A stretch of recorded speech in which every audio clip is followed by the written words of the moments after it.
Ça reste une possibilité, bien évidemment. Et tout en rappelant que Féo Trafo pratiquement un besoin impératif de mener les Oui, épreuves. c'est ça. Il est plus performant ainsi et c'est vrai qu'il va falloir qu'il prenne une bonne place. Donc, bon, il a le numéro 7. Je trouve que c'est ici un numéro qui est très avantageux ici, le numéro 7. C'est certain, vous mais savez quelque moi, chose c'est pas le numéro qui me dérange, c'est Hermine Duris, car elle est peut-être plus rapide que Oui, lui. mais est-ce qu'elle va rester devant Hermine Duris? Ouais. Bon nombre de courses qu'elle a remportées, C'est vrai, je suis d'accord corte. avec vous, mais elle était en pleine gloire à cette époque. Voilà. Où en était-elle en ce moment? C'est certain. On peut se poser la question. Maintenant, elle est sans doute plus performante effectivement en allant devant. Allez, on va voir si cette épreuve nous réserve des surprises. En tous les cas, Nungen se tire dessus sur Hermine Duris. Qui pour une surprise? Ça, c'est la bonne question.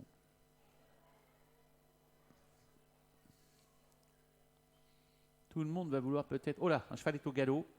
C'est numéro 3. Hermine Duris fâchée. Hermine Duris, ça va déjà très mal pour elle. Ah là là là là là là là, c'est avant que les ailes ne se déplient. Je ne pense pas qu'elle va pouvoir être remise. Bon, mais ça va mal déjà pour elle. Et pendant ce temps-là, Fougueux les Îles qui part très très vite. Féo Trafo a assuré son départ. Le 8 est venu en dehors, c'est Hérosens. Et le 2 est là tout près. Homme d'État, ça s'est mal passé malheureusement pour Hermine Duris qui a perdu un terrain considérable et qui a été déjà disqualifié. On va déjà vers des surprises. Faute également d'un autre concurrent, d'accord. Flash spécial numéro 1 qui perd quasiment toute chance.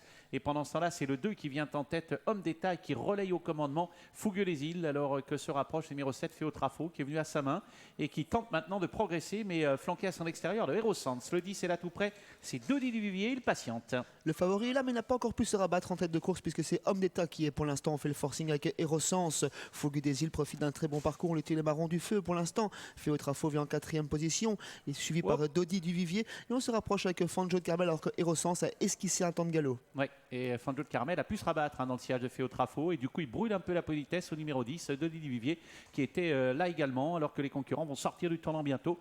Et la tête est toujours occupée par l'animateur de la première heure, ce numéro 2, Homme d'État. Et on force l'allure maintenant avec le numéro 8 qui vient à son extérieur, et au centre de plus en plus vite, qui fait quand même beaucoup d'extérieur. Féo Trafo est toujours là, pas très loin Fougueux les Îles, avec également maintenant Fanjo de Carmel qui s'est bien rapproché dans le sillage d'ailleurs du favori de cette course, Féo Trafo. Et pendant ce temps-là, Hérosens a pris seul la tête pour se diriger vers les tribunes. Hérosens au commandement après avoir fait le forcing pendant un moment. Homme d'État dans son sillage à présent. Féo Trafo se retrouve à 2 nez au vent, mais ne peut venir prendre la tête pour l'instant. En 3e position côté corde, on retrouve Fougueux des Îles. On est bien placé avec Fanjo de Carmel qui est suivi par Dodi Duvivier en 7e position. Oui, voilà le 7 Féo Trafo qui enclenche maintenant avec dans son sillage le numéro 13 également. Il s'agit de Fanjo de Carmel. Dodi Duvivier a suivi ce sillage également, alors que malheureusement Fougueux des Îles est complètement enfermé. Ça a toujours bien en tête pour Hérosens et pour Nico Danens qui contrôle les opérations facilement. Féo Trafo est obligé de faire les extérieurs. Il est dur, on le sait. Dans son dos, Fanjo de Carmel, un peu plus loin Dodi Duvivier. Et le pauvre Fougueux des Îles complètement enfermé derrière un cheval qui n'avance plus. On va voir, ça va être dur pour lui de venir. Il y a un effort en dehors, celui du numéro 9 qui vient fort. C'est Falco Derel. Hérosens toujours facile au commandement sous la pression de Féo Trafo qui ramène toujours lui-même Fanjo de Carmel qui est suivi par Dodi Duvivier.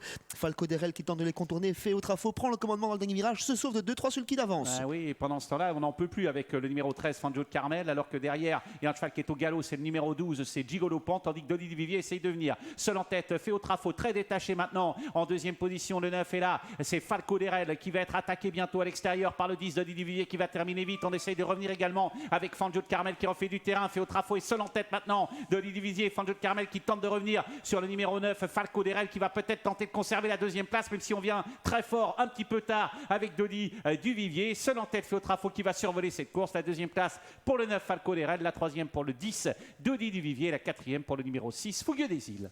Balade de santé pour Féo Trafo qui nous a donné quelques sueurs durant le parcours. Il était assez froid, mais lorsqu'il a pris le commandement, il a fait sûrement la différence. 2e place pour le numéro 9, Falco Derel. Une nouvelle fois très bon ici à Mons. 3e place pour le numéro 10, Dodi Duvivier qui accroche un nouveau podium. Et 4e, le numéro 6, Fougueux des Îles. Voilà pour l'arrivée de cette course. Féo Trafo, pas de problème. Falco Derel court bien. On a cru que le 10 de Dodi Duvivier allait être plus près. Puis bon, ça n'a pas été le cas. Quant à Fougueux des Îles, il est quand même un peu décevant. Il est 4e.